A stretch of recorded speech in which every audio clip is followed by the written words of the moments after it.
One of the best things that I learned throughout my high school life was communication. I was not the greatest at voicing myself, and I won't say that I'm any good at it yet, but what I can say is that communication can honestly make or break a lot of things.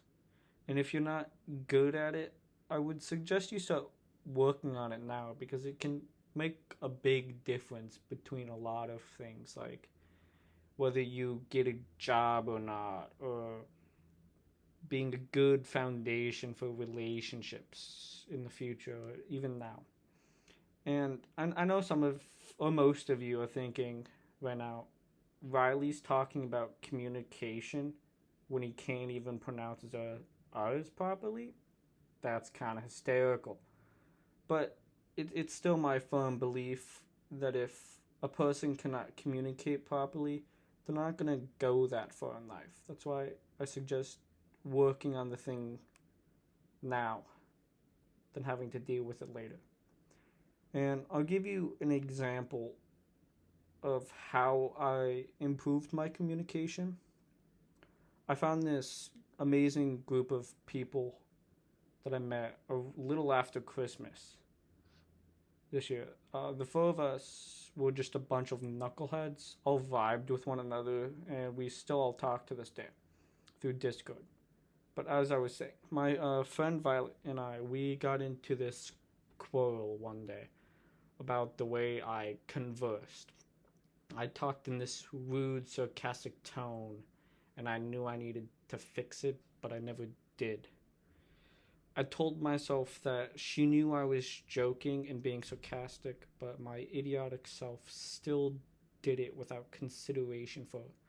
Slowly but surely, it ate away at her until she had to talk to me about it.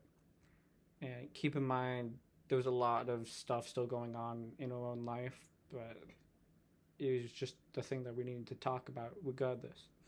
But we had this 2 hour conversation about how we should fix the problem and why it was a problem in the first place. First off, before it even occurred, she was thinking about what she wanted to address and then addressed it. Secondly, I took my time to reflect on what she was telling me and responded my thoughts on what she addressed and how I could improve upon it. And lastly, as you seen on the screen the entire time, was a follow up the next morning of us apologizing and reflecting on how we both could better converse with one another. And I think that really helped us become the best friends that we are still to this day. Was just that communication that took place and her voicing her opinion about the way that I spoke. And now I don't speak in that tone of manner, but yeah. Just a side note, I would like to say that she read the script and gave permission for me to talk about her little squabble.